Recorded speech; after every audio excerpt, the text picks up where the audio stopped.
وسلام على عباده الذين اصطفى أما بعد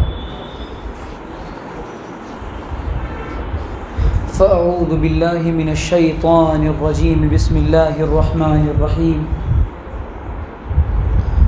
قال الله سبحانه وتعالى في كتابه الكريم والفرقان العظيم ومن أحسن قولا ممن دعا إلى الله وعمل صالحا وقال إنني من المسلمين وقال النبي صلى الله عليه وسلم من رأى منكم منكرا فليغيره بيده وإن لم يستطع فبلسانه وإن لم يستطع فبقلبه وذلك أضعف الإيمان سبحان ربك رب العزة عما يصفون وسلام على المرسلين والحمد لله رب العالمين اللهم صل على سيدنا محمد وعلى آل سيدنا محمد في أول كلامنا وأوسط كلامنا وآخر كلامنا۔ میرے محترم دوستو، بزرگوں، ساتھیوں، عزیزوں، اللہ تعالیٰ نے میری، آپ کی اور تمام عالم میں بسنے والے انسانوں کی کامیابی اپنے اس مبارک دین میں رکھی ہے، اور جو کوئی دین پر چلے گا وہ کامیاب ہو جائے گا، اور جو دین سے ہٹے گا وہ ناکام ہو جائے گا۔ تو اللہ تعالیٰ نے زندگی گزارنے کا یہ طریقہ ہم لوگوں کو اپنا یہ مکمل اور کمپلیٹ دین دیا ہے۔ یہ زندگی کے ہر شعبے کے اندر ہمارے لیے اس دین میں رہنمائی اور گائیڈنس موجود ہے۔ عزیز و دوستو، ظاہر ہے کہ سبزی ملتی ہے سبزی فروش کے پاس، پھل ملتا ہے پھل والے کے پاس، گاڑی ملتی ہے گاڑی کے شو روم میں، اور دین ملتا ہے اللہ کے گھروں میں۔ کوئی اگر یہ چاہے کہ دین سیکھنے کے لیے اور دین کو سمجھنے کے لیے میرا کچھ نہ لگے اور میں بغیر دین سیکھے اور بغیر کوشش اور بغیر محنت کے اور بغیر قربانی کے میں دین سیکھ لوں اور دین میری زندگی میں آ جائے، تو یہ بہت زیادہ دشوار بات ہے۔ دنیا کا قانون ہے اور دنیا کا اصول ہے کہ دنیا کے انسان جب کسی چیز میں محنت کرتے ہیں تو وہ چیز ان کو ملتی ہے۔ آپ کو کاروبار کرنا ہو تو کاروبار کے اندر پیسہ لگانا پڑتا ہے، پیسہ لگانے کے بعد پھر یہ ہوتا ہے کہ آپ کی محنت لگتی ہے، محنت لگنے کے بعد ریٹرن آنا شروع ہوتا ہے۔ لیکن ہمارا جو معاملہ ہے دین کے ساتھ، اللہ رسول کے اس دین اور شریعت کے ساتھ، وہ عجیب ہے۔ ہم چاہتے ہیں کہ ہمارا کچھ نہ لگے اور جنت بھی ہمیں فری میں مل جائے، ایسا نہیں ہو سکتا۔ اللہ تعالیٰ نے اس دنیا کے اندر انسانوں سے جان اور مال دونوں کو خرید رکھا ہے، دونوں کو خرید رکھا ہے۔ ان اللہ اشتری من المؤمنین انفسهم واموالهم بان لهم الجنہ۔ اللہ تعالیٰ نے مومنوں کی جان اور مال دونوں کو جنت کے بدلے خرید لیا ہے۔ اب اگر یہ مومن بندہ یہ کہے کہ جان بھی میری ہے، مال بھی میرا ہے، صحیح بات یہ کہ دنیا میں انسان کا کچھ بھی نہیں ہے، دنیا میں انسان کا کچھ بھی نہیں ہے۔ تراب ہے، مٹی ہے، صرف اور صرف مٹی سے پیدا کیا گیا ہے اور مٹی میں مل جائے گا۔ یہ انسانی وجود کی حقیقت ہے۔ لیکن ہم یہ سمجھتے ہیں کہ ساری چیزیں ہماری ہیں، اور اللہ تعالیٰ کو یہ بات ناپسند ہے کہ انسان یوں کہے کہ یہ میرا ہے اور یہ میرا ہے اور یہ میرا ہے۔ دیکھیں کہ جب انسان کا انتقال ہوتا ہے یا کوئی چیز کھو جاتی ہے تو ہم کیا کہتے ہیں؟ انا للہ و انا الیہ راجعون۔ یہ چیز اللہ تعالیٰ کی طرف سے تھی اور اللہ کی طرف لوٹ گئی۔ ہر چیز کی نسبت اللہ کی طرف کی جائے اور ہماری ذات کا جو تعلق ہے انسانوں سے اور اسباب سے، مٹیریلز سے، چیزوں سے، یہ تعلق ہمارا بڑا گہرا ہے اور قلبی تعلق ہے، اور اللہ تعالیٰ سے ہمارا جو تعلق ہے وہ رسمی تعلق ہے۔ دعوت کی اس مبارک محنت کا مقصد یہ ہے کہ ہمارا جو ٹوٹا ہوا اللہ تعالیٰ سے کمزور تعلق ہے اور رسمی تعلق ہے وہ حقیقی تعلق بن جائے۔ اچھا، عجیب بات ہے کہ اللہ تعالیٰ نے جہاں کہیں قرآن کریم کے اندر لفظ دعوت کا استعمال کیا ہے وہاں اپنے نام کا بھی ذکر کیا ہے۔ عجیب بات ہے یہ کہ قرآن میں اللہ نے جہاں کہیں اپنے نام کا ذکر کیا ہے، لفظ دعوت کا ذکر کیا ہے، وہاں اللہ تعالیٰ نے اپنے نام کا ذکر کیا ہے۔ کیوں؟ معلوم ہوا کہ دعوت کی یہ مبارک محنت جو پورے عالم میں چل رہی ہے، یہ مبارک محنت اس بات کی محنت ہے کہ اللہ سے ٹوٹے ہوئے بندوں کا تعلق اللہ تعالیٰ سے جڑ جائے۔ یہ اس دعوت کی فکر ہے۔ بھائی جو لوگ نماز نہیں جانتے وہ نماز جان جائیں، جن کا ایمان کمزور ہو چکا ہے وہ اپنے ایمان کو مضبوط کر لیں، اور جن بندوں کا تعلق رب سے ٹوٹ کر انسانوں سے ہو گیا ہے انہیں یہ بات سمجھ میں آ جائے کہ یہ غلط ہو رہا ہے، یہ صحیح نہیں ہے کہ مجھے بنانے والا کوئی اور ہے، جلانے والا کوئی اور ہے، چلانے والا کوئی اور ہے۔ انت تطعمنی وتسقینی وتحیینی وتمیتنی، اللہ تعالیٰ کہہ رہے ہیں میں ہی مارتا ہوں، میں ہی جلاتا ہوں، میں ہی کھلاتا ہوں، میں ہی پلاتا ہوں۔ پھر انسان اتنا عجیب ہے اور اس کی صفت اتنی عجیب ہے کہ یہ انسان پھر بھی کہتا ہے کہ میں نے کیا۔ یقول الانسان مالی مالی، میرا مال، میرا مال، میری دولت، میری جائیداد، میری صلاحیت، میری طاقت، میری ایبیلٹی، میری کیپیسٹی، میری کیپیبلٹی، یہ انسان کے بول ہوتے ہیں، میں اور میں اور میں۔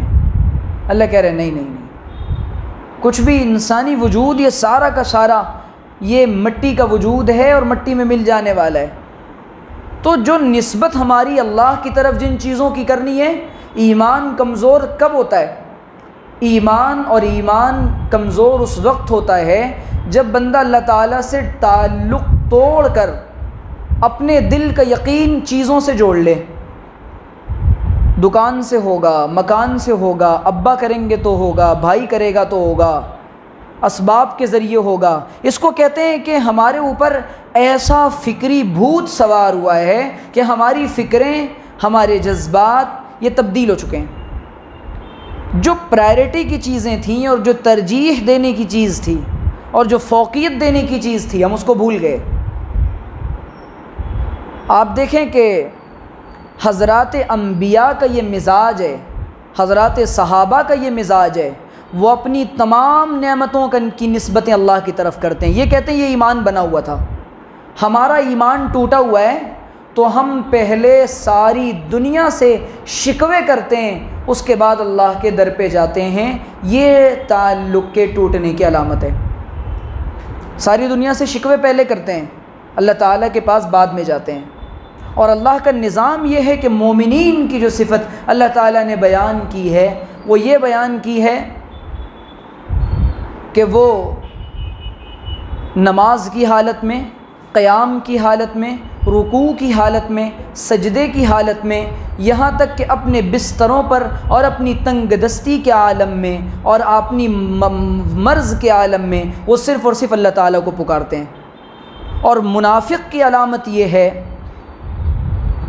کہ منافق بندہ ساری دنیا کے اسباب پہ پہلے نظر دوڑاتا ہے، اپنی کوششیں پہلے کرتا ہے اور پھر کہتا ہے اللہ تو آخری امید ہے، انسان کے لیے اللہ آخری نہیں، سب سے پہلی امید ہے اور اللہ ہی امید ہے، اس کے علاوہ جتنے سہارے ہیں یہ دھوکے اور فریب ہیں اور یہ ظلم ہے اور یہ بے وقوفی ہے، یہ ایمان کے تقاضے کے خلاف ہے۔ اسی لیے اللہ تعالیٰ نے قرآن کریم میں اس مبارک محنت کا مقصد بتا دیا، وَمَنْ أَحْسَنُ قَوْلًا مِّمَّنْ دَعَا إِلَى اللَّهِ وَعَمِلَ صَالِحًا وَقَالَ إِنَّنِي مِنَ الْمُسْلِمِينَ۔ ممن دعا الی اللہ، یہاں پر اللہ تعالیٰ نے کہا اور اس سے اچھی بات کس کی ہو سکتی ہے جو لوگوں کو اللہ کی طرف بلائے۔ یعنی دنیا میں پتہ یہ چلا کہ جتنی باتیں ہو رہی ہیں سب سے اچھی بات وہ ہے جو لوگوں کو اللہ کی طرف بلا رہے ہیں۔ انسانوں کے بادشاہ ہوا کرتے ہیں اور چیزوں کی بادشاہ ہوا کرتی ہے، بادشاہتیں ہوا کرتی ہیں، اور باتوں میں باتوں کی بادشاہ وہ بات ہے جو اللہ تعالیٰ کی طرف جس سے بلایا جائے، اور وہ کام ہے جو لوگوں کو اللہ کی طرف جوڑیں۔ پھر اللہ تعالیٰ نے کہا وَلْتَكُن مِّنكُمْ أُمَّةٌ يَدْعُونَ إِلَى الْخَيْرِ وَيَأْمُرُونَ بِالْمَعْرُوفِ وَيَنْهَوْنَ عَنِ الْمُنكَرِ۔ اور ظاہر ہے کہ خیر کی ذات تو سراسر اللہ کی ذات ہے، یہاں پر خیر کی طرف بلانا ہے۔ حضرت یوسف کہتے ہیں، اللہ کے رسول کو کہا جاتا ہے قُلْ هَذِهِ سَبِيلِي أَدْعُو إِلَى اللَّهِ عَلَى بَصِيرَةٍ أَنَا وَمَنِ اتَّبَعَنِي سُبْحَانَ اللَّهِ وَمَا أَنَا مِنَ الْمُشْرِكِينَ۔ صحیح ہے حافظ صاحب جی؟ قُلْ هَذِهِ سَبِيلِي أَدْعُو إِلَى اللَّهِ، کہہ دیجئے اے محمد عربی صلی اللہ علیہ وسلم، سورہ یوسف میں اللہ تعالیٰ تذکرہ کرتے ہیں یہ میرا راستہ ہے اور میں کہاں بلاتا ہوں؟ اب راستہ تو میرا ہے، یہ دعوت کا راستہ، اس کی نسبت نبی کو کہا جا رہا ہے کہ آپ اپنی طرف کیجئے، یہ معمولی راستہ نہیں ہے، یہ انبیاء کا راستہ ہے، اور یوں کہا جا رہا ہے کہ آپ کہیے کہ راستہ میرا ہے لیکن میں جوڑتا اللہ تعالیٰ کی ذات سے ہوں، طریقہ میں بتاتا ہوں، سلیقہ میں بتاتا ہوں، جنت میں بتاتا ہوں، جہنم میں بتاتا ہوں، ایمان میں بتاتا ہوں، حالات کے بارے میں بتاتا ہوں، قیامت کے بارے میں بتاتا ہوں، سارے راستے کی جو رہبری ہے اور جو گائیڈنس ہے وہ میں کرتا ہوں، راستہ میرا ہے۔ قُلْ هَذِهِ سَبِيلِي أَدْعُو إِلَى اللَّهِ عَلَى بَصِيرَةٍ أَنَا وَمَنِ اتَّبَعَنِي۔ اور یہ بھی کہہ دیجئے کہ جو لوگ میری اتباع کرتے ہیں اور پیروی کرتے ہیں وہ بھی یہی کام کرتے ہیں، وہ اپنی ذات سے لوگوں کو نہیں جوڑا کرتے۔ دعوت کا بنیادی مقصد یہ ہے کہ انسانوں کا انسانوں سے تعلق جو جڑ چکا ہے، کہ انسانوں کی نظریں انسانوں پر ہوتی ہیں، یہ نظریں ٹوٹ کر اور یہ نظریں ہٹ کر اللہ تعالیٰ کی ذات عالی سے جڑ جائیں۔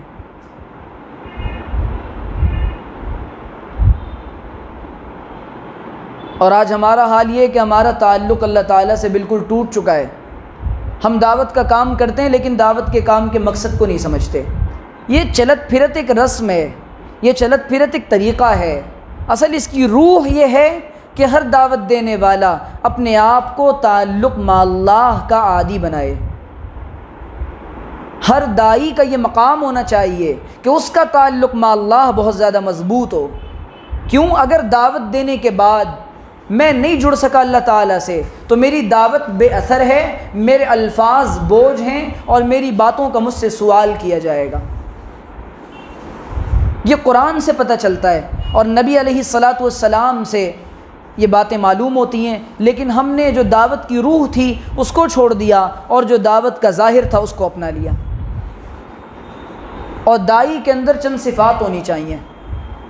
دعوت کا جو یہ کام ہے یہ انبیائی مشن ہے، انسانوں کو انسانوں سے ہٹا کر، انسانوں کے دل کا تعلق انسانوں سے توڑ کر، اور صحابہ کی ایسی تربیت کی تھی اللہ کے رسول صلی اللہ علیہ وسلم نے کہ سارے کے سارے صحابہ وہ یوں کہہ رہے تھے کہ اللہ ہم اپنے دل کا تعلق انسانوں سے توڑ کر تیری ذات سے جوڑ چکے ہیں۔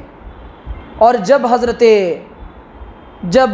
حبشہ کی ہجرت ہوئی ہے، حضرت جعفر طیار رضی اللہ تعالیٰ عنہ نے شاہ نجاشی کے سامنے جو تقریر کی ہے اس تقریر کے اندر جو حضرت عبداللہ جعفر طیار رضی اللہ تعالیٰ عنہ نے جو بات بیان کی ہے یہ کہ ہم تو کچھ جانتے ہی نہیں تھے، عجیب و غریب ظلمتوں میں پڑے ہوئے تھے، گمراہیوں میں پڑے ہوئے تھے، ہماری زندگیاں عجیب تھی، مردار کھاتے تھے، کعبۃ اللہ کا ننگا طواف کرتے تھے، 14-15 باتیں انہوں نے گنوائیں، یہ عیب تھا، یہ عیب تھا، یہ عیب تھا، لیکن محمد الرسول اللہ آئے، محمد عربی صلی اللہ علیہ وسلم نے آنے کے بعد ہم کو بتا دیا انسان دنیا میں چیزوں سے تعلق جوڑنے کے لیے اور مادیت سے تعلق جوڑنے کے لیے پیدا نہیں ہوا، یہ انسان پیدا کیا گیا ہے خالق کائنات کی بندگی کے لیے، یہ انسان پیدا کیا گیا اپنے دل کے تار کو اللہ سے جوڑنے کے لیے۔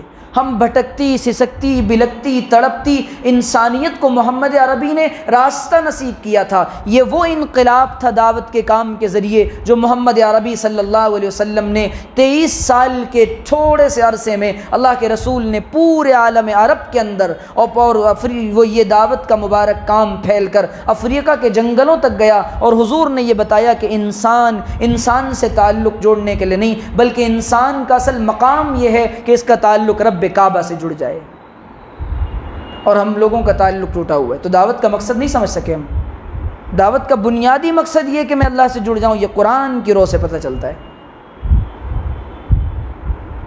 اب صحابہ کے بارے میں قرآن کے عجیب منظر کھینچ رہا ہے، عجیب منظر، کانوا یہجعون قلیلا من اللیل، جی کانوا قلیلا من اللیل ما یہجعون، جی راتوں کو بہت کم سونے والے، کیا کر رہے ہیں راتوں کو اٹھ کر یہ، اور دن میں یہ صحابہ گھوڑے کی زینوں پر ہیں۔ علاقے جو فتح ہو رہے تھے وہ کیا تعداد کی بنیاد پر، اسباب کی بنیاد پر، چیزوں کی بنیاد پر، طاقت و قوت کی بنیاد پر، ان بنیادوں پر یہ علاقے نہیں فتح ہو رہے تھے، صحابہ کے ایمان اور تعلق مع اللہ کی بنیادوں پر علاقے فتح ہو رہے تھے۔ اور جو محبوبیت اللہ تعالیٰ دیتا ہے اور جب مقبولیت اللہ تعالیٰ دیتا ہے، اور جو حضرت عمر کو دیکھ کر کے بیت المقدس کی جو چابیاں اس زمانے کے پادریوں نے اور وہاں جو چرچ ان لوگوں نے بنا لیا تھا، جو حضرت عمر کے حوالے کر دی تھیں، ان کی صفات کو دیکھ کر اللہ تعالیٰ یہ مقام دیتا ہے۔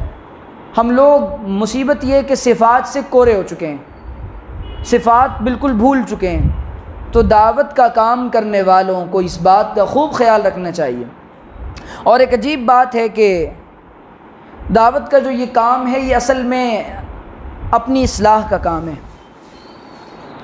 ہم ساری دنیا کی اصلاح کی نیت کر لیں اور اپنی اصلاح کی نیت نہ کریں تو اس سے بڑا گھاٹے اور نقصان کا سودا کوئی نہیں ہے۔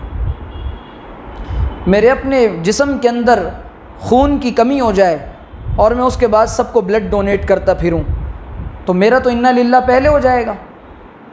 تو یہ عقل مندی کا تقاضا نہیں ہے کہ یہاں پر جسم میں خون نہ ہو اور روح مردہ ہو جائے اور اس کے بعد جی کہہ رہے ہیں، لیکن اس کا یہ مطلب نہیں کہ دعوتیں دینا چھوڑ دیں، لیکن فکروں سے غافل نہ ہوں،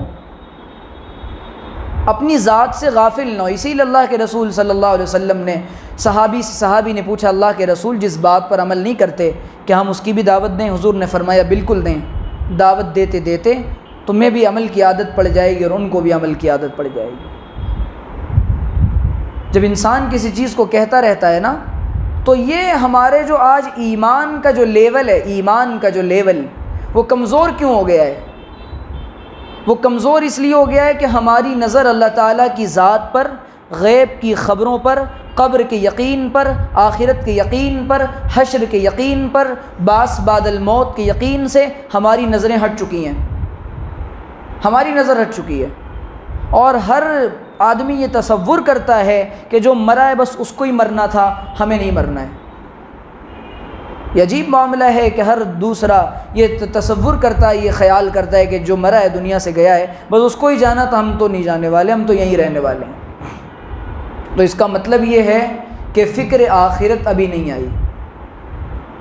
داعی جو ہوتا ہے نا، اس کے اندر چند صفات ہوتی ہیں، دعوت کا کام کرنے والوں میں چند صفات ہوتی ہیں۔ دعوت کا کام کرنے والا اس کا دل بڑا کشادہ ہوتا ہے، اور اس کے اندر معافی کا جذبہ بہت کوٹ کوٹ کے بھرا ہوتا ہے، نظر انداز کرنے کا مزاج بہت ہوتا ہے، اگنورنس اسے آتا ہے، برداشت اسے آتا ہے، صبر کا مزاج ہوتا ہے۔ داعی جذباتی نہیں ہوتا کہ بس وہ بغیر سوچے سمجھے کام کر دے، بلکہ دعوت کا کام کرنے والا اور لوگوں کو اللہ سے جوڑنے کی فکریں کرنے والا، اس کی فکروں میں، اس کے دل کے اندر ساری انسانیت کے لیے جگہ ہوتی ہے۔ اللہ کے رسول صلی اللہ علیہ وسلم ساری انسانیت کی فکریں کر رہے تھے، اور اس کے بعد حضور صلی اللہ علیہ وسلم کو، تکلیفیں پہنچانے والوں کو حضور معاف کر رہے تھے۔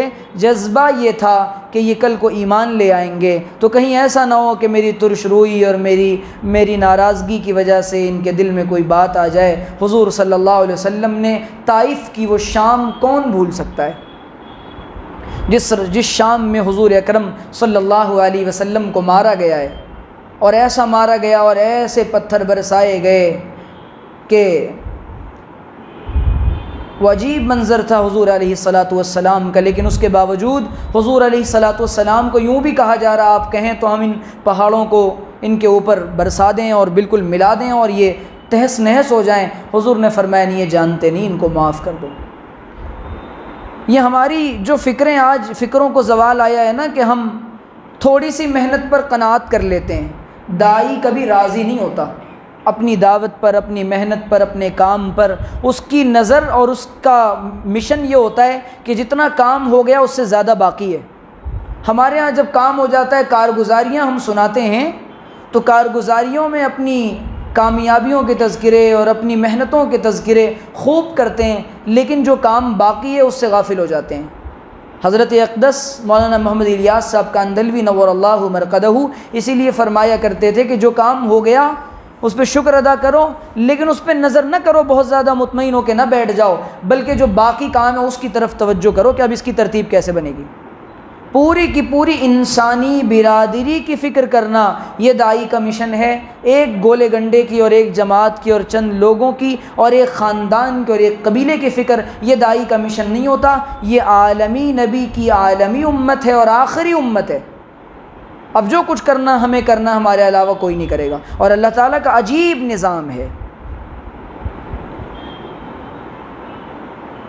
ان تتولوا یستبدل قوما غیرکم ثم لا یکونوا امثالکم۔ عجیب نظام ہے اللہ کا۔ اپنی فکروں کو ہم چھوڑ دیں، اپنے مزاج سے ہم ہٹ جائیں اور غافل ہو جائیں، تو اللہ تعالیٰ یہ نہیں کہتا کہ ٹھیک ہے تم تھوڑا سا آرام کر لو۔ اللہ کہتا ہمارے یہاں اس کی کوئی کمی نہیں ہے، انسان خوب ہے اللہ کے پاس، اور وہ جس کو چاہتا ہے قبولیت دیتا ہے اور اس کام کے لیے قبول کر لیتا ہے جس کام کو ہم نہیں کر رہے ہوتے، اور اللہ کہتا ہے تمہاری طرح نہیں ہوں گے، تم سے بہتر ہوں گے، تمہاری طرح نہیں ہوں گے، تم سے بہتر ہوں گے۔ تو ہماری فکروں کو جو زوال آیا اور جو محدود فکر ہو گئی ہے، اس کی وجہ سے بہت نقصان ہو۔ دوسری بات، داعی کا جو دل ہوتا ہے نا، وہ لوگوں کی غلطیوں کو اور لوگوں کی دل آزاریوں کو برداشت کرنے کا وہ سینہ خزینہ ہوا کرتا ہے۔ ہمارے یہاں مزاج یہ ہے کہ ہم ریئیکٹ کرنا زیادہ جانتے ہیں، نظر انداز کرنا کم جانتے ہیں جی، اور جب ریئیکٹ کرتے ہیں تو ہمیں ریئیکٹ کرنے کا طریقہ نہیں آتا، اختلاف کا طریقہ نہیں آتا۔ اور داعی کی صفت یہ ہوتی ہے، آج جو کام کے اندر سے برکت ختم ہو گئی ہے وہ یہ ہے کہ ہر ایک دوسرے کو اپنے سے بدتر اور کمتر سمجھتا ہے اور اپنے آپ کو بہت بہتر سمجھتا ہے۔ یہ ہے اس کام کی اور ہمارے کام کی زوال کی بنیادی وجہ۔ صحابہ کا مزاج یہ تھا کہ صحابہ ہر ایک کو اپنے سے زیادہ بہتر سمجھتے تھے اور اپنے سے زیادہ ضرورت مند سمجھتے تھے، دنیا کے معاملات میں بھی اور دین کے معاملات میں بھی، اور ان کے یہاں تنافس تو تھا لیکن ان کے دل آپس میں وہ کینے سے پاک تھے۔ اس لیے پورے کے پورے عالم کے اندر اور بہت تھوڑے سے عرصے میں کیا عرب، کیا عجم، کیا افریقہ اور کیا دنیا کے دوسرے ممالک اور کیا رومن امپائر اور کیا پرشین امپائر، ان تمام جگہوں تک جو دعوت دین کا جو صحابہ کے ذریعے سے نظام پہنچا تھا۔ صحابی رسول ہیں جن کا نام ہے ربیع بن عامر، زبردست صحابی ہیں۔ یہ رستم کے دربار میں گئے ہیں تو اس نے رستم کو انہوں نے کہا ہے کہ بھائی سن، ہم تمہیں دعوت دیتے ہیں، مانتا ہے تو ٹھیک ہے، دعوت نہیں دیتا تو ہمیں ہمارے دعوت کا کام کرنے دو، اور یہ کہ یا تو پھر ہم سے جنگ کرو۔ یہ ربیع بن عامر نے باضابطہ اور اپنے نیزے کو یوں اس کی قالین پر مارتے ہوئے گئے ہیں، اور اپنی شان کے ساتھ گئے۔ دائی مرعوب نہیں ہوتا حالات سے، ہمارے یہاں حالات کا رونا بہت ہے، اجی حالات ایسے ہو گئے، حالات ویسے ہو گئے۔ دائی حالات نہیں دیکھتا، حکمت کا اپنانا الگ بات ہے، لیکن مصلحت کے نام پر دعوت کے کام کو ترک کرنے کی وجہ سے جو حالات آتے ہیں پھر اس کا خمیازہ بہت زیادہ بھگتنا پڑتا ہے۔ بڑی اہم بات ہے کہ دعوت کے کام کو حالات اور مصلحت کا نام دے کر چھوڑنے اور ترک کرنے کی بنیادوں پر جو حالات آتے ہیں اس کا خمیازہ سالوں تک بھگتنا پڑتا ہے۔ جی ابھی نہیں کریں گے، ابھی حالات مناسب نہیں ہیں، اور یہ دائی کا مزاج نہیں ہوتا۔ دائی کا مزاج یہ ہوتا ہے کہ ہمیں اللہ کے دین کا پیغام پورے عالم میں ہر حال میں پہنچانا ہے، حکمت کے ساتھ اور بصیرت کے ساتھ، اور اللہ تعالیٰ کی مانتے ہوئے اور اپنے آپ کو محتاج سمجھتے ہوئے۔ بہت سارے لوگ کام میں لگ کر ایک عرصے کے بعد ہٹ جاتے ہیں، محروم کر دیے جاتے ہیں۔ وجہ کیا ہوتی ہے؟ اللہ تعالیٰ کی شان بے نیازی سے ڈرنا چاہیے۔ قبولیت کے فیصلے وہاں سے ہوتے ہیں، ہماری صلاحیت ولایت کی بنیاد پہ قبولیت کے فیصلے نہیں ہوتے۔ ہم سمجھتے ہیں کہ ہمارے اندر جو ٹیلنٹ اور جو صلاحیت ہے اس بنیاد پہ اللہ تعالیٰ نے قبول کیا ہے۔ اس کے یہاں ٹیلنٹ ویلنٹ کی کوئی قدر نہیں ہے، وہ دلوں کی کیفیات دیکھتا ہے، وہ نیتیں اور خلوص اور جذبات دیکھتا ہے۔ اللہ کے رسول نے اس کو فرما دیا، ان اللہ لا ينظر الى صورکم ولا الى اموالکم ولکن ينظر الى قلوبکم واعمالکم۔ وہ تمہارے دلوں کو، تمہارے اعمال دیکھتا ہے، اور اس کے یہاں احسن عمل مطلوب ہے۔ بعض لوگ کہتے ہیں نا 1000 کو دعوت دے دی، 2000 کو دے دی، بھائی نتیجہ کیا نکلا؟ ایک تو خلوص نیت نہیں تھا، حسن نیت نہیں تھا، اور دوسرے یہ کہ احسن عمل نہیں تھا۔ اللہ تعالیٰ کے یہاں کوالٹی چلتی ہے، کوانٹٹی نہیں چلتی۔ اسی لیے وہ 313 سے جو حالات کے بدلنے کا جو نظام بنا تھا وہ آج ہم کروڑوں کی وجہ سے نہیں بن پا رہا۔ ہمارے یہاں کوانٹٹی کا نظام بہت زیادہ ہے، ہم لوگ ڈیموکریٹک کنٹری میں رہتے ہیں نا، اس لیے تو ہم اسی لیے اپنے یہاں پر کوانٹٹی دیکھتے ہیں، کوالٹی نہیں دیکھتے، تو نہ اپنی ذات میں صفات پیدا کر پا رہے ہیں، نہ لوگوں کے لیے دعائیں کر پا رہے ہیں۔ اور امام غزالی رحمۃ اللہ علیہ نے تو بڑی عجیب بات لکھی ہے۔ امام غزالی نے لکھا ہے کہ دعوت اللہ کے ترک سے بعض دفعہ ایسے حالات ہوں گے اور بعض اللہ تعالیٰ ایسے نقصانات ہوں گے، اور ایسے نقصانات میں امت پڑ جائے گی دعوت اللہ کے چھوڑنے کی وجہ سے، جس کا پتہ قیامت کے دن چلے گا۔ یہ معمولی بات ہے کہ دعوت کا کام اس کو کھیل تماشا بنا رکھا ہے۔ حضرت نے فرمایا تھا کہ جب ہمارا یہ کام اصولوں سے ہٹے گا تو یہ کام نہیں رہے گا، یہ آوارہ گردی بن جائے گا۔ ہمارے یہاں جو اصول ہیں اور جو قرآن و سنت، یہ عجیب بات ہے کہ ہم نے شاید اس کو سمجھ رکھا ہے کہ یہ کام بزرگوں کی منشا کے مطابق چل رہا ہے۔ یہ بہت بڑی غلطی ہے، یہ کام قرآن و سنت کی منشا کے مطابق چل رہا ہے، اور جو کام قرآن و سنت کی منشا کے مطابق چلتا ہے اس کو اللہ تعالیٰ اپنے مقبول بندوں کے دلوں پر کھولتا ہے، اور پھر اللہ کی جانب سے ان بندوں کے دلوں پر تائید اتاری جاتی ہے، اور پھر اللہ تعالیٰ ان بندوں کا انتخاب کر کے پورے عالم میں اس کام کی فضا کو بناتے ہیں۔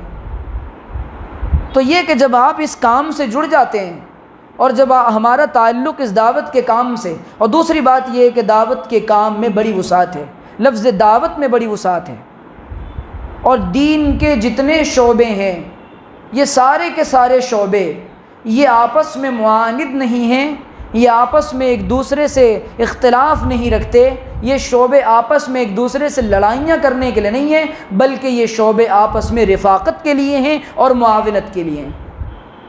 ہمارے یہاں دعوت کا مفہوم بہت چھوٹا سا ہے کہ یہی دعوت ہے، یہ دعوت کا ایک جز ہے۔ ہاں اب یہ بات ہے کہ بھئی میں نے کپڑوں کی دکان کھولی ہوئی ہے اور مجھے کپڑوں کی دکان سے فائدہ ہوتا ہے تو ظاہر ہے کہ میں تو اسی کی دعوت دوں گا، اور جب کوئی مجھ سے مشورہ لینے آئے گا تو میں تو کہوں گا کپڑوں کی دکان کھول لیں۔ تو ہمیں فائدہ اس کام سے ہوتا ہے، اسی لیے ہم اس کی تبلیغ کرتے ہیں، اور جس کو جہاں سے فائدہ ہوتا ہے وہ بندہ وہاں سے فائدہ اٹھاتا ہے۔ لیکن ایسا نہیں ہے کہ آپ کہیں کہ یہ راشن کی دکان والے بڑے بیوقوف لوگ ہیں، انہوں نے کیوں یہ راشن کی دکان کھول رکھی ہے، ان سب کو بند کر دینا چاہیے اور جتنی دکانیں سب پہ تالے لگواؤ۔ یہ تو عقل مندی کا تقاضا نہیں۔ ہمارے یہاں مصیبت یہ ہے جب ہم کسی اپنے کام کی اہمیت کو بتاتے ہیں تو اہمیت کو تب تک واضح نہیں کر سکتے جب تک دوسرے کی کمیاں نہ بتا لیں اور اس کی خصوصیات کو اور اس کی فضیلت کو ڈینائی نہ کر دیں، گویا وہ کچھ ہے ہی نہیں۔ یہ نہیں ہونا چاہیے۔ تو اسی لیے حضرت ہردوئی رحمۃ اللہ علیہ فرمایا کرتے تھے کہ دین کا یہ کام اور یہ مدرسے، یہ تمام چیزیں، یہ جنازہ ہے۔ بھئی ایک دو آدمی اٹھا کے لیے جا رہے ہیں، آپ بھی آ جاؤ ہاتھ لگا دو تو معاونت ہوگی نا، لیکن ہمارے یہاں معاونت کا مزاج نہیں ہے، ٹانگ کھینچنے کا مزاج ہے۔ یہ ہمارے نہیں ہے، یہ ہمارے نہیں ہے، یہ ہمارے نہیں ہے۔ رسول اللہ صلی اللہ علیہ وسلم کے مزاج کے خلاف ہے۔ دعوت کا مقصد کیا ہے کہ رسول اللہ صلی اللہ علیہ وسلم جس دین کو اور جس دین کی محنت کو صحابہ کے درمیان جس طرح سے جس طرز پر چھوڑ کر گئے تھے، وہ دین اور اس دین کی محنت اسی طریقے سے کی جائے۔ اپنے نفس کا جہاں دخل آئے گا وہاں فطور پیدا ہوگا، وہاں شرور پیدا ہوں گے، وہاں حالات پیدا ہوں گے۔ نفس کا دخل ہم لاتے ہیں کہ نفس کی منمانی چلاتے ہیں، جی رخ تو وہاں کا مل جائے اس مسجد کا، تو وہاں تو بڑی دعوتیں ہوتی ہیں اور اے سی کا بھی بڑا اچھا نظام ہے جناب، تو وہاں تو بڑی عزت ملتی ہے۔ اجی وہ جنگلات میں کیا جانا، وہاں بڑا مجاہدہ ہے اور بڑے حالات ہیں۔ حضرت شیخ الحدیث مولانا محمد زکریا صاحب نور اللہ مرقدہ افریقہ کے جنگلوں میں گئے، اور عجیب بات ہے کہ وہاں ایسے حالات بنے جب ان حضرات کی قربانیوں کی برکت سے، جب اللہ تعالیٰ انسان کی قربانیاں دیکھتا ہے تو پھر اللہ تعالیٰ یہ کرتا ہے کہ ان کے لیے راستے بنا دیتا ہے اور اس کے انوارات اور برکات ساری نسل انسانی تک منتقل کرتا ہے۔ قیامت تک آنے والے لوگ اس کے اثرات و برکات سے فائدہ اٹھاتے ہیں۔ ہمارا کچھ لگ تو رہا نہیں ہے، ہماری اپنی بھی اصلاح نہیں ہو رہی ہے، ہمارے دل کے جذبات نہیں بن رہے ہیں، ہمارا دل سینے بے کینہ نہیں بن رہا ہے۔ ایسا آدمی محروم کر دیا جاتا ہے کام سے جو لوگوں کے اور ساتھیوں کی کمیاں پکڑتا ہے۔ لوگوں کے اور ساتھیوں کی کمیاں پکڑنے والا محروم کر دیا جاتا ہے اس کام سے۔ یہ اللہ کا نظام ہے، یہ خدائی نظام ہے۔ یہ دین کے جتنے شعبے ہیں یہاں چھانٹ دیتا ہے اللہ تعالیٰ، یہاں خبیث اور طیب کو الگ الگ کر دیا جاتا ہے۔ یہ آسان بات نہیں ہے کہ اللہ تعالیٰ کے دین کے لیے قبولیت مل جائے۔ لاکھوں کروڑوں انسانوں میں سے، مسلمانوں میں سے اللہ تعالیٰ چند کو چھانٹتا ہے جن کو اللہ تعالیٰ دین کی بات کرنے کی اور دین کے پھیلانے کی اور دین کی نشر و اشاعت کی توفیق دیتا ہے، لیکن اگر صفات پیدا نہیں ہوتی اللہ تعالیٰ اٹھا کر پھینک دیتا ہے۔ اس کو کوئی ضرورت نہیں ہے، اس کو صفات والے چاہیے، تھوڑے سے ہوں صفات والے ہوں۔ ہائے ہمارا رونا ختم ہو گیا۔ اللہ کے رسول صلی اللہ علیہ وسلم، ہماری باتیں ہی باتیں، صبح کو باتیں، شام کو باتیں، گشت میں باتیں، درمیانی بات، عمومی بات، فلاں بات اور بات۔ یہ اس کام کے اندر بہت، اور ہر آدمی کو بات کا بڑا شوق ہوا پڑا ہے، ہر آدمی کو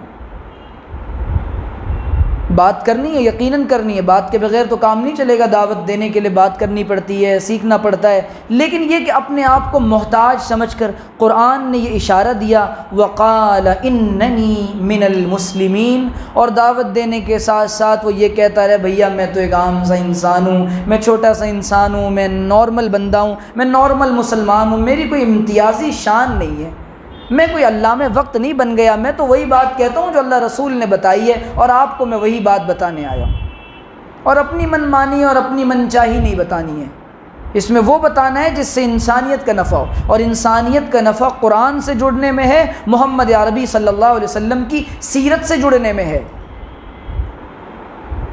تو ہمارے یہاں دوسرا مسئلہ کیا بنا کہ ہم نے ساتھیوں کے عیوب دیکھنا شروع کر دیے۔ آج جو دلوں کے اندر پھٹن ہے نا، کام جو عروج پہ نہیں جا رہا، تو یہ وجہ ہے کہ ایک تو غیبتوں پہ لگ گئے بہت زیادہ ساتھیوں کی، اور عیب دیکھنا شروع کر دیا، اور اس کے بعد برائیاں بیان کرنی شروع کر دیں، اور عجیب و غریب کاموں میں پڑ گئے، اور جو کرنے کے کام تھے ان سے دور ہو گئے۔ اللہ کے رسول صلی اللہ علیہ وسلم نے فرمایا لا تنظروا الی عیوب الناس بل انظروا الی عیوبکم، لوگوں کے عیب نہ دیکھو، اپنے عیب دیکھو، اپنے عیب دیکھو۔ یہاں کون سنے گا میری چاک دامانی کا افسانہ، سب اپنے اپنے پیرہن کی بات کرتے ہیں، تو اپنے دامن کے چاک تو پہلے رفو کر لے، اپنے دامن کے چاک پہلے رفو کر لیں، اس کے بعد پھر ساری ہمارے ہاں جو جذبہ ہو۔ حضرت تھانوی نور اللہ مرقدہ تو بڑی عجیب بات فرماتے تھے کہ وعظ و تبلیغ، دعوت و ارشاد کا جو یہ کام ہے، یہ جب دعوت دینے والا بندہ دعوت دے رہا ہے تو یوں سمجھنا چاہیے جیسے کسی اعلان کرنے والے کو بلایا گیا ہے، اور اعلان کرنے والا بادشاہ نے حکم دیا ہے کہ جا کر اعلان کر دو، اور شہزادوں کو کہا جا رہا ہے کہ میں تم کو یہ بتانے آیا ہوں، بادشاہ کا یہ پیغام سنانے آیا ہوں۔ دعوت دینے والے کے اندر انسانیت کے لیے اس درجہ ہمدردی کا جذبہ ہونا چاہیے۔ ہم لوگ بڑے جلدی بدظن ہو جاتے ہیں۔ ایک واقعہ ہوا نا، اور واقعہ ہوتا رہتا ہے کہ بدگمانی سے اللہ حفاظت فرمائے، بدگمانی سے اللہ حفاظت فرمائے۔ ہمارے کام کو بدگمانی نے بڑا نقصان پہنچایا ہے، پرانے ساتھیوں سے بدگمانی نے ہمارے کام کو بڑا نقصان پہنچایا ہے۔ دین کے سارے شعبوں میں بدگمانیاں پیدا ہو گئیں، آپس میں ایک دوسرے سے دل پھٹ گئے۔ ایک بڑے عالم کا بیان سن رہا تھا، اس میں انہوں نے کہا کہ جماعت کے ساتھی گشت میں گئے، دروازہ نوک کیا، نوک کرنے کے بعد ان لوگوں نے کہا کہ بیٹا ابا کو بلا لاؤ۔ بچی باہر آئی اور بچی کہنے لگی کہ ابو کہہ رہے ہیں کہ ابو گھر میں نہیں ہیں۔ تو جماعت کے بعض ساتھیوں نے دیکھا تھا کہ ابو ابھی گھر میں گھسے تھے۔ جب یہ دیکھا تو کیا حسن ظن ہے، ان لوگوں نے جماعت کے ذمہ دار سے کہا کہ حضرت یہ تو بچے کے والد جھوٹ بول رہے ہیں، اور یہ ابھی گھر میں گھسے ہیں کہ، اور ابھی یہاں سے میں نے دیکھا ہے۔ تو امیر صاحب نے سارے ساتھیوں کو جوڑا اور کہا کہ بھئی بدگمان مت ہو، بہت ممکن ہے کہ بیک ڈور ہوگا یا پچھلی گلی میں کوئی راستہ ہوگا، وہاں سے کوئی دروازہ کھلتا ہوگا اور وہ اللہ کا بندہ وہاں سے نکل گیا ہوگا۔ ہمارے یہاں بدگمانی پہلے آ جاتی ہے۔ بچپن میں 3rd یا 4th اسٹینڈرڈ میں تھا، تو میں نے ایک لڑکے کو دیکھا کہ وہ شراب خانے میں چلا گیا ہے، اور وہ لڑکا واقعی میں شراب پینے نہیں گیا تھا۔ اور میں نے اپنے ایک ٹیچر تھے ان سے بیان کر دیا اس بات کو۔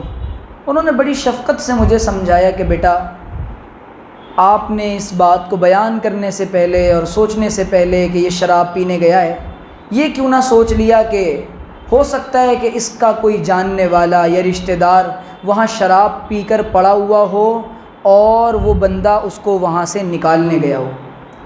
دیکھیے تجسس میں جب ہم پڑھتے ہیں تو ساتھیوں کی کمیاں نظر آتی ہیں، اسی لیے جب ساتھیوں کی خوبیوں پر نظر ہوتی ہے، اپنے احباب کی خوبیوں پر نظر ہوتی ہے، اللہ کے رسول ایک ایک کی خوبیوں کو بیان کرتے تھے اور فرماتے تھے فلاں کے اندر یہ خوبی ہے، فلاں کو یہ کام دیا جائے، تم یہ کام کرو۔ اور حوصلہ افزائی تو حضور اکرم صلی اللہ علیہ وسلم سے سیکھیں۔ ہمارے یہاں حوصلہ افزائی نہیں کی جاتی، ٹانگ کھینچی جاتی ہے۔ حضور نے ارمی یا سعد فداک ابی و امی، سعد ابن ابی وقاص کو اللہ کے رسول نے فرمایا یہ واحد صحابی ہیں جن کے بارے میں حضور نے اپنے والد اور والدہ دونوں کے بارے میں فرمایا میرے ماں باپ تجھ پر قربان، اے سعد تیر چلاؤ۔ دوسرے صحابی کے بارے میں ارمی فداک ابی، تیر چلاؤ میرے والد تجھ پر قربان۔ کیوں کہہ رہے ہیں حضور علیہ الصلوۃ والسلام، کیوں کہہ رہے ہیں؟ حضور کے یہاں صلاحیتوں کی قدر تھی، اور ہمارے یہاں یہ ہے کہ بھئی پرانے ہوتے ہیں اور جو ذمہ دار ہیں وہ ذمہ دار ہوتے ہیں۔ نوجوانوں کا بڑا شکوہ ہے کہ ہمیں آگے نہیں بڑھایا جاتا، ہمیں کام نہیں دیا جاتا، ہماری کارگزاریاں نہیں سنی جاتی۔ تو جب تک آپس میں، حضرت عبداللہ بن عمر کا ایک قول بڑا عجیب ہے، عبداللہ ہر آدمی جو اس کام میں محتاج بن کے چلے گا اور اپنے آپ کو سکھانے کی نیت سے بن کے چلے گا، اپنی اصلاح کا محتاج بن کے چلے گا، اللہ تعالیٰ اس کو موت تک لگائیں گے۔ اور جو مصلح بننے کی کوشش کرے گا، ہم نے دیکھا ہے اپنی اس کم عمری میں، اللہ تعالیٰ ان کو اٹھا کر پھینک دیں گے۔ کمیاں نکالنا، بات بات پہ ٹونڈ کرنا، تنقیدیں کرنا، مجلسیں اکٹھا کرنا، غیبتوں کا بازار اکٹھا کرنا، اور لوگوں کو بٹھا کر کے لوگوں کی پالیسیاں بنانا، سازشیں کرنا، نا نا نا، یہ دینداروں کا اور ایمان والوں کا مزاج نہیں ہوتا، یہ منافقت ہے۔ یہ کام ظاہر میں آ گیا، اندر کام نہیں گیا، چلت پھرت آ گئی، اس کی الف با سے ہم واقف نہیں ہو سکے۔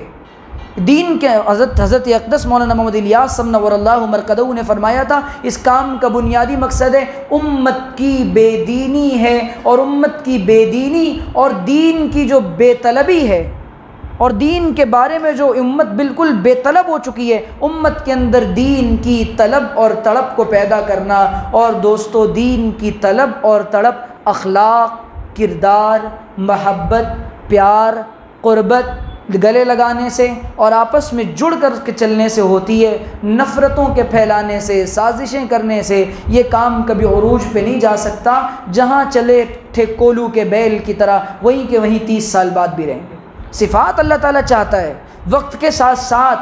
تو عبداللہ ابن عمر کا قول سن لیجئے، حضرت ابن عمر نے فرمایا کہ التقوی اللہ یرا نفسہ خیرا من احد، فرمایا کہ تقوی یہ ہے کہ انسان ہر کسی کو اپنے سے اچھا سمجھے۔ اسی لیے ایک بزرگ سے کسی نے پوچھا کہ بھئی یہ کتا افضل ہے یا تو کہا کہ اگر میرا خاتمہ ایمان پر ہو گیا تب تو میں ٹھیک، ورنہ مجھ سے یہ کتا ٹھیک۔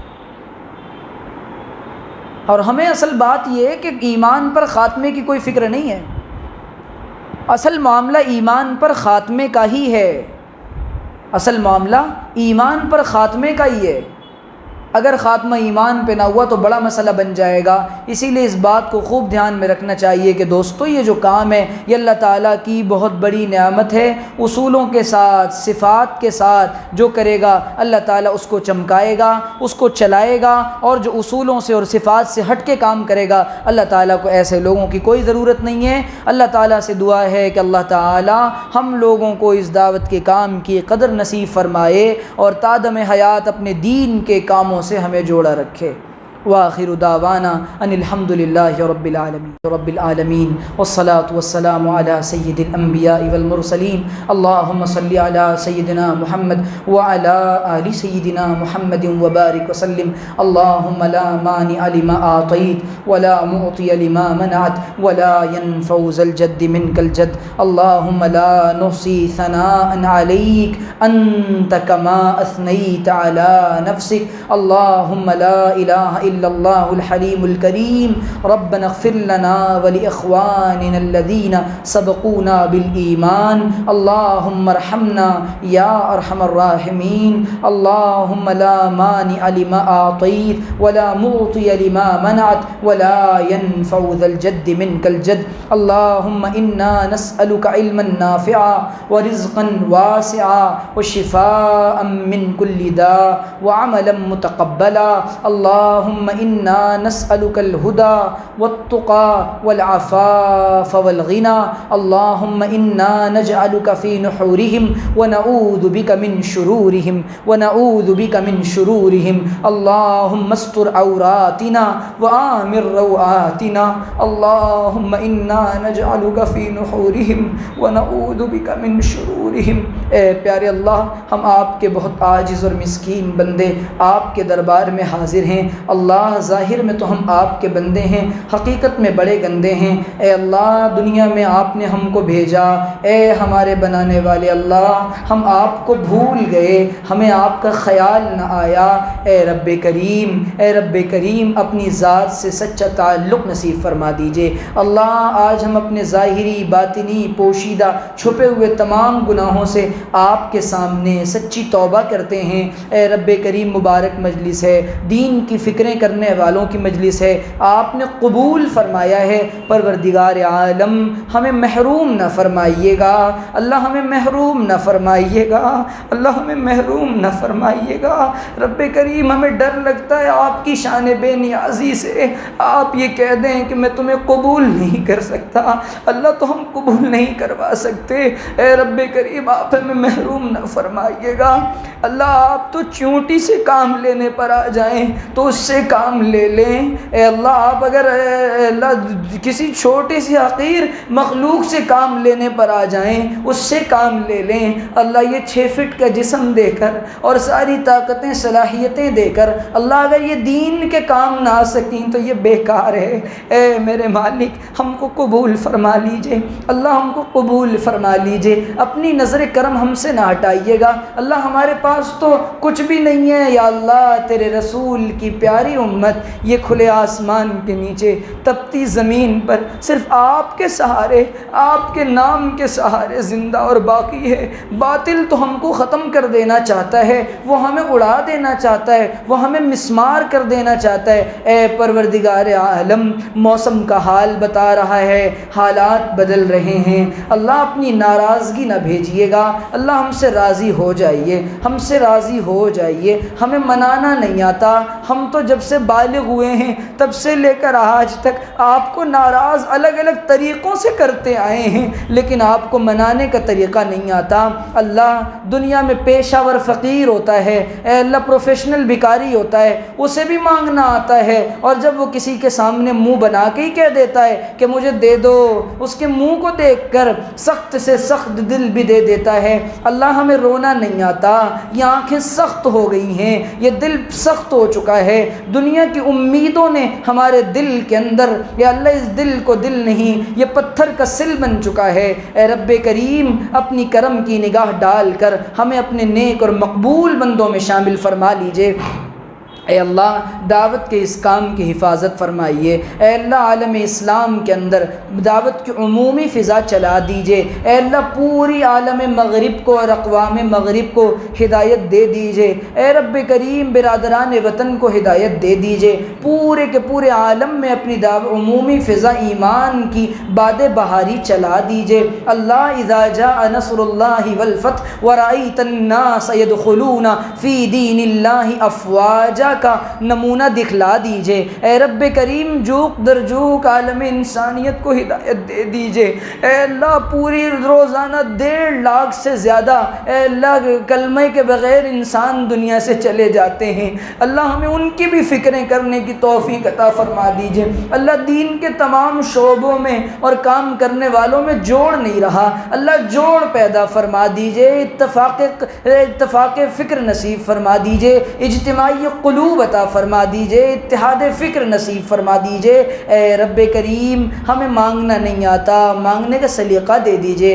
اللہ اس محنت کو گش کے عمل کو قبول فرما لیجئے۔ اللہ آپ کے یہ بندے آپ کی رضا کے لیے ہم سب اے اللہ آپ سے آپ کے نام کی نسبت پر آپ کے بندوں کو جوڑتے ہیں، ہم میں سے ایک ایک کا تعلق اپنی ذات سے جوڑ دیجئے۔ اللہ ایسا تعلق بنا دیجئے کہ گناہ کرتے ہوئے شرم آ جائے، اللہ ایسا تعلق دے دیجئے کہ تنہائی میں بھی آپ کا خیال ہو۔ اے رب کریم ہمیں قبول فرما لیجئے، محروم نہ فرمائیے۔ اے اللہ اس دعوت کی عظیم محنت کو باطل کی اس پر نظر پڑ گئی، نظر بد لگ گئی، اللہ اتحاد پیدا فرما دیجئے۔ رب کریم قرآن و سنت کے اصولوں کے مطابق کرنے کی توفیق دیجئے۔ اللہ ہمارے جو اکابر ہیں، اللہ ہمارے اللہ والے ہیں، اللہ ان کی قدردانی کی توفیق دیجئے، علماء کی قدر دے دیجئے۔ اے اللہ اکرام مسلم دے دیجئے، اخلاص دے دیجئے، اے اللہ لگنے لگانے کا جذبہ عطا فرما دیجئے۔ اے اللہ ہمیں اللہ عام مسلمانوں کی طرح سمجھنے کی توفیق عطا فرما دیجئے، کبر سے عجب سے بچا دیجئے، اخلاص کامل نصیب فرما دیجئے۔ اللہ ہماری بھی حفاظت حفاظت فرمائیے۔ اے اللہ جہاں کہیں پر بھی جہاں مساجد، مدارس، خانقاہیں اور اللہ تیرا نام لیا جاتا ہے تو تجھ سے تیرے ساتھ راز و نیاز کی باتیں کی جاتی ہیں، جو مساجد ہیں اے پروردگار عالم ان سب کی حفاظت فرمائیے۔ اللہ ہمیں مانگنا نہیں آتا، مانگنے کا سلیقہ عطا فرما دیجئے۔ اے اللہ حضور علیہ السلام نے خیر کی جتنی دعائیں مانگی ہیں ان میں ہمارا حصہ نصیب فرما دیجئے۔ وصلی اللہ تعالی علی خیر خلقہ واصحابہ واہل بیتہ اجمعین برحمتک یا ارحم الراحمین۔